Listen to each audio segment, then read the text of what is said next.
Assalomu alaykum akalar. Bugungi videomiz Zikr 7X bo'yicha bo'ladi. Iltimos o'tkazib yubormang-da. Men sizga qisqa qilib nimaga bu mashinani olishingiz kerak hamda narxini hammasini aytib o'tib ketaman.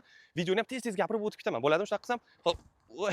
Okay, Zikr 7X mashinasi batareykasi 100 kW bo'ladi hamda sizga 700 km bosib o'tib bera oladi. 4 ta ballon tortadi. 308 sekundda 100 ga chiqadi. Hamda ot kuchi 646 ta bo'ladi. Bu degani 475 kW li reduktor turibdi. Ikkita oldida va orqada. Shuning hisobiga 308 sekundda 100 ga chiqadi. Bu mashinamiz Zikr 7X. Agar Toshkentdan oladigan bo'lsangiz 47 mingdan hozir 52 minggacha olsangiz bo'ladi. Agar podzakaz oladigan bo'lsangiz 43 mingdan 48 minggacha har xil komplektatsiya hamda dop paketlarni qo'shtirsangiz bo'ladi. Xo'sh, mashinani o'tiramiz endi. Ballonlar R20 Michelin ballonlarda, pnevma podveska bor, perforatsiyali tormoz bor bunda. Bemalol 216 da ham men o'zim tormoz berdim. Maza qilib to'xtaysiz. Bu mashinani bir oy o'zim haydadim. Bundan oldin Zikr 001, Zikr 007, Zikr X 007 ni aniq sariq performance eng fullini ham haydaganman. Undan bitta oldingisini ham haydaganman. Lekin ularga qaraganda bu ancha sizga komfortliroq bo'ladi. Nimaga? Chunki deganda mashinani hadovoy juda ham yumshoq, tushib chiqish zo'r, obzor zo'r ko'rinadi. Bal, yo'l-yo'lakay aytib o'tib ketaman. Oldini ko'ryapsizlar, Stargate ni qo'shish 1000 dollar turadi bu paketda. Xo'sh, bu bemalol narsalarni yozib qo'ysangiz bo'ladi. Faralar, adaptivniy faralar bor. O'zi dalni, o'zi blижний ham qiladi. Bu ham zo'r. Mana radiator kerakli payt o'zi ochadi, ham yopadi. Bo'ldi. Oldida hech nima yo'q boshqa. Kapotini tagida bagaji bor. Xo'sh, ballonlar keladigan bo'lsa R20 Michelin, pnevma podveska, perforatsiyali tormoz, cho'tki to'xtaydi. Xo'sh, bokovoyi ham bez ramочный qilingan. Hozir bu yerdan olib ko'rsatganimizda, ko'rsatma 360 kamerasi bor. Mashinada lidar bor.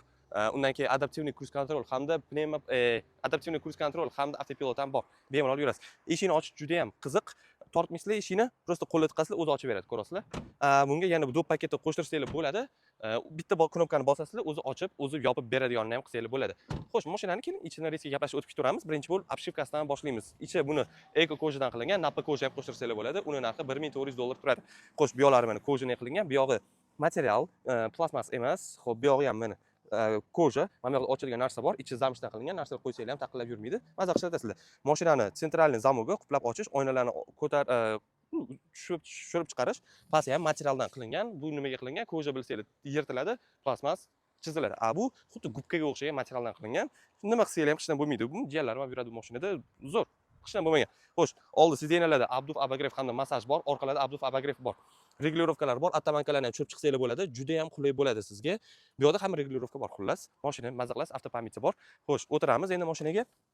Tablo hamda rul xuddi Zikr 001, 007 yangi versiyalari bilan bir xil. Zikr sound, kolonkalari, akustikalari juda ham zo'r. O'zi Zikrda hammasi zo'r. Zikr X da unchalik zo'r emas lekin. Xo'sh, head up display juda ham zo'r, hamma yonni ko'rsatadi, bemalol maza qilib yurasiz. Undan keyin konditsioner ishlashi muammo yo'q, bilasizlar, o'zi bo'ladi zo'r. Bu yerda PRN desa, bu yerda Skorska oladigan joyi, multi rul, bemalol ishlatasizlar, signali ham yaxshigina. Xo'sh, undan keyin o'rtada ikkita beprovodnoy zaryadka bor, hamda ochib yopadigan mana bu joy bor. Zikr 007 da telefon qo'yganingizdan keyin bu yoqni ochib yopa olmaysizlar, tiqilib qoladi. Bunda juda ham zo'r. Hamda ichida bo'm-bo'sh hozir bossanglar, ikkita anaqa chiqib keladi. Turma o'zim o'raman. Xo'sh, okalar qaranglar. Mana bu yoqni bundoq qilib qo'yasizlar, kerakli payt bitta bosasizlar chiqadi. Juda ham zo'r. Xo'p, undan keyin mana bu yoqda skors almashtiradigan, bagaj ochadigan, ovoz bilan past qiladigan, bu yoqqa qolgan narsalarni qo'yib qo'ysa bo'ladi. Bardachokka ochadigan. Zo'r, bu ham monitor qishamaydi, xuddi shunaqa ko'rinadi. Monitorda hamma narsa bor. Regulirovka, podveska, bu yoq, sport. Xo'p, mashinamizda lyuk bor, shunisi zo'r. Lyuk bor, panorama tom, shtorkasi bor. Zikr 007, 001 larda yo'q, ular sizlarga diskomfort beradi ozgina. Otash, shundoq. Xo'sh, bari ikki tomonga ochiladi. Barini kattaligi bitta sandiqdek keladi o'zi ham, ikki tomonga ochiladi mana. Bu yoqdan, u yoqdan. Sideniya zo'r, kачество zo'r. Tikilganlarni ham ko'rsanglar bo'ladi. Mushnik qilib tikilgan o'zi ham. Mana. Agar pul qo'shsanglar 1,5 dollar gazetda napa koja beradi. Bu eko koja hisoblanadi. Xo'sh, undan keyin pastida ikkita Type C zaryadkasi bor, joy bor. Xullas mashinaning oldi ko'rinishi shu. Endi mana bo'yim 1.88 hozirgi paytda. Shuni orqaga o'zim o'tirib bitta ko'rsatib beraman. Eshikni bundoq qilaman, o'zi ochiladi ko'rayotgan bo'lsanglar. Xo'sh, bitta o'tiraman. Joy ancha ko'p hamda Zikr qolgan modellarida eng yomon tomoni bosh patolga tegib qoladi. Bunda ancha bor. Mana bo'yin balon bo'lgan hisobiga ham. Xo'sh, yana bitta zo'r tomonini ko'rsataman. Pastda bu oilaviy mashina bo'lgani uchun mana shkoflari ham bor. Maza qilib ishlatib yuraverasizlar bularni ham. Bola chaqani safarga ketayotganda kiyimlarini solib qo'yasizlar. Bu yerda nima bor ekan hech nima yo'q. Xolodilnik qo'ysanglar bo'ladi, 450 dollar turadi.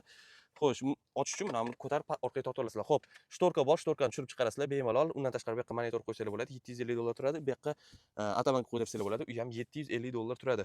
Xo'sh, podlogotnikka tushiramiz, hech nima yo'q. Bu yerda ichida zaryadka qo'yadigan joy bor. Atak mashina zo'r. Tavsiya beraman hammaga. Bu yerda mana shtorka mana shu yerdan chiqadi. Prinsipi mashina zo'r, akalar. Xo'sh, Zikr 001 hamda 007 da nimasi yaxshi? Ходовой ancha yumshoqroq hisoblanadi и obzor zo'r ko'rinadi. Mashinadan tushib chiqish bemalol zo'r. Zikr 007 ning minus tomoni tushib chiqish qiyin mashinaga. Bagaj katta bo'lsa ham orqa o'rindiqlarda joy kamroq bo'ladi. Bunga qaraganda mana orqa bagaj ko'rinishi, bu yerdan pnevma podeskani tepa past qiladigan joyi bor. Setka ilish uchun joy 4 ta bo'ladi bundan ham. Bagaj katta hamda ma'mur yotqizib qo'ysanglar bemalol matras sotib olib yotib ketsanglar bo'ladi. Oldi sideniyani ham yotqizsanglar bo'ladi. Xuddi Lidiga yotib ketsanglar bo'ladi. Unda ham Zikr 001 dan yaxshi tomonlarini aytib o'tib ketaman. Ruli yumshoq hisoblanadi. Zikr 001 dan 001 da juda ham jostki bo'ladi rul. U sizga diskomfort bildiradi. I tushib chiqish sal qiyinroq bo'ladi 001 da. Lekin tezlik jihatidan hamda kачество bo'yicha u nomer 1 hisoblanadi. Zikr 007 dan tegi balonligi eng zo'r tomoni, i tushib chiqish bemalolligi hamda ходовой jihatidan ham zo'r. Lekin agar Zikr 007 da olmoqchi bo'lsanglar, performans hech qachon olmanglar. Bundan bitta oldingi pozitsiyani olinglar, chunki men performans ham ikkalasini haydaganman. Performans juda ham jostki bo'ladi hamda balon protektorlari ham kichkina bo'ladi. Bunda Michelin turibdi 265 45 R20 orqada, oldida esa 265 45 R20 bir xil ekan. Zikr performansda ikki xil bo'ladi, oldi orqa. Xo'sh, video yoqqan bo'lsa like bosib qo'yasizlar, podpisatsiya bosib qo'yasizlar. Ismim Xo'jakbar, sizlar bilan bo'ldim. Keyingi mashina qaysini obzor qilib beray. Lekin mashina gap yo'q. Zikr YTX o'zim biroq haydab yuribman. 700 km deb aytilgan bo'lsa ham 500 km sekin yursam yuryapti. Tez sportda yuradigan bo'lsam 250 300 yuryapti.